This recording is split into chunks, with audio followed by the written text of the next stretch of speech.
celles présentées par la CENI ont été confirmées.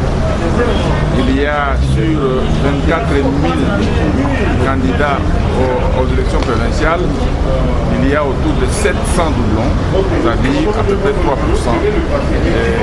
des candidatures qui posent problème. Vous trouvez un candidat sur un parti politique X et il est encore candidat sur un parti politique Y.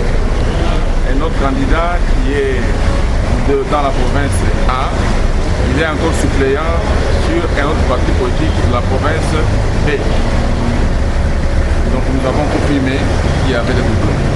Mais cette question des doublons est réglée directement par l'article 21 à son dernier alinéa de la loi électorale. Tout est réglé là-bas. C'est-à-dire en cas de non-conformité à la loi, en cas donc de doublon, qu'est-ce que la CENI doit faire?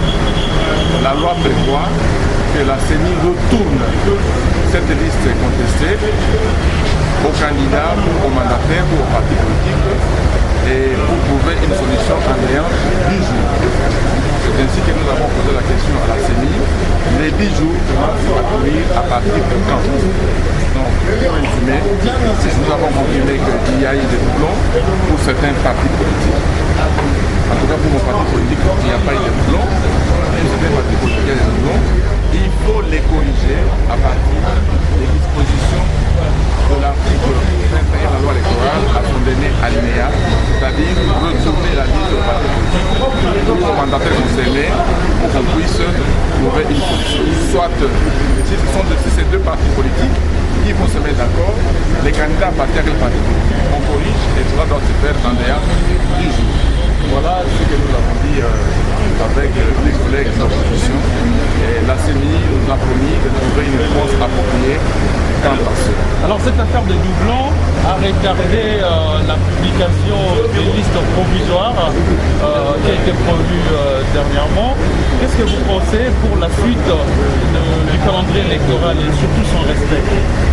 Le respect du calendrier électoral est de l'apanage de tout le monde.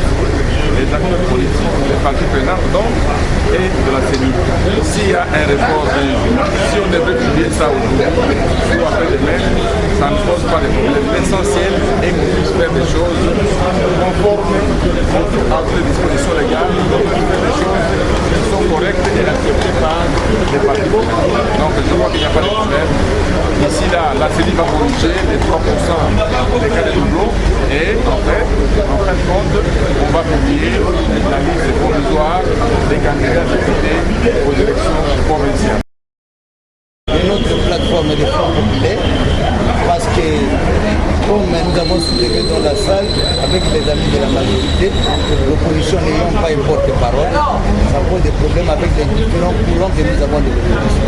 Raison pour laquelle nous parlons de notre courant, les Front populaires. Nous étions dans la salle, on a soulevé des problèmes de doublons, et nous avons fait remarquer d'abord au bureau de la CENI, et comme ils ont dit que la primaire était réservée aux partis politiques, nous avons constaté, malgré nous, que c'est vous, la presse, qui avez d'abord commencé à publier l'information du doublon. Donc nous l'avons appris aujourd'hui et le bureau a reconnu, il a présenté ses excuses. Deuxième élément, à ce qui concerne les doublons, nous avons compris que la plupart des cas, ce sont des candidats qui nous trompent. Ils se retrouvent dans tel parti, ils vont encore de tel autre parti, raison pour laquelle ça nous crée des problèmes. Mais avant qu'on puisse arriver à annuler les listes où il y a des doublons, il y a la loi qui règle ces problèmes en son dernier alinéa. La loi est claire, il faut un délai de 10 jours. Nous avons demandé au bureau de la CENI d'appliquer la loi, c'est-à-dire 10 jours, et à ce moment-là, après les 10 jours, les partis qui ne seront pas en ordre, ça va amener à ce qu'on puisse sanctionner selon la loi. Le bureau nous a promis de se retirer et ils vont nous dire quoi. Voilà ce qui a constitué le débat de ce jour.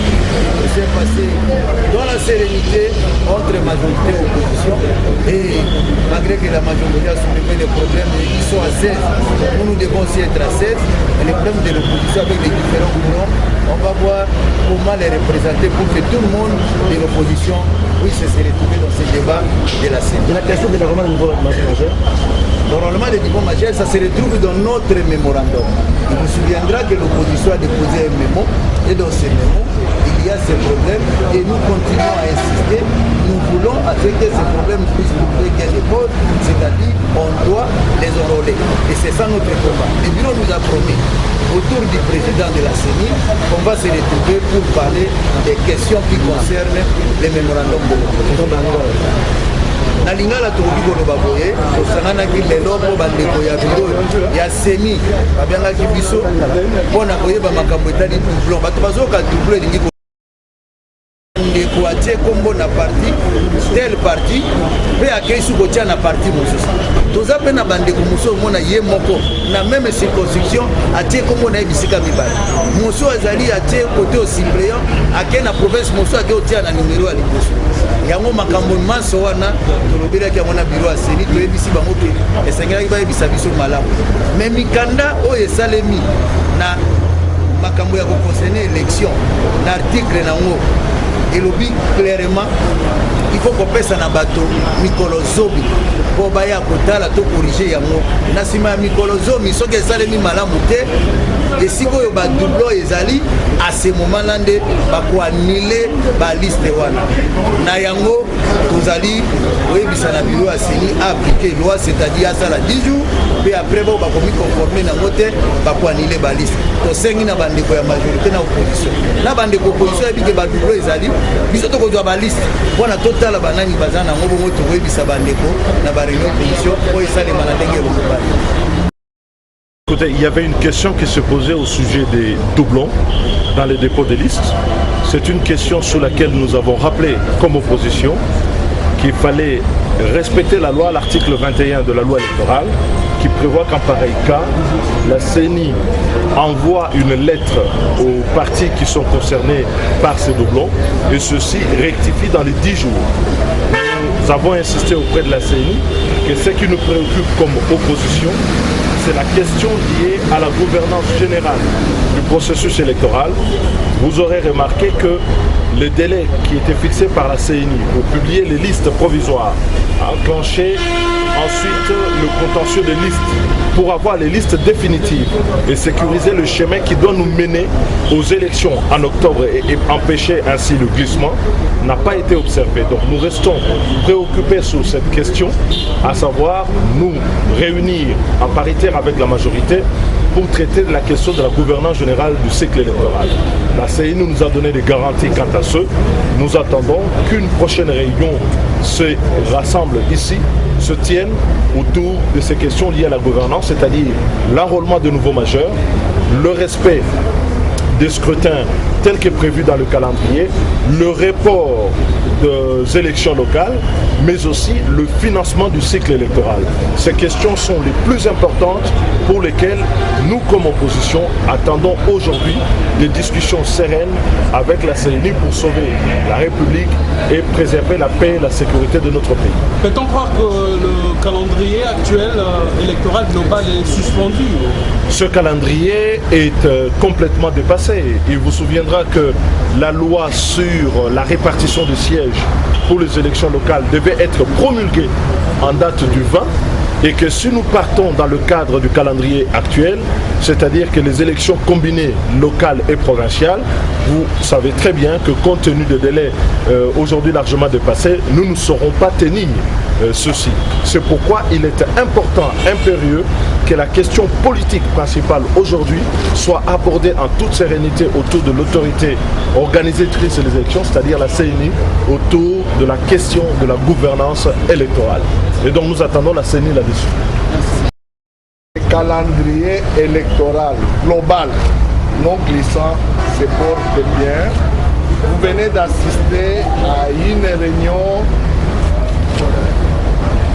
tripartite apaisée. Je crois que vous êtes témoin.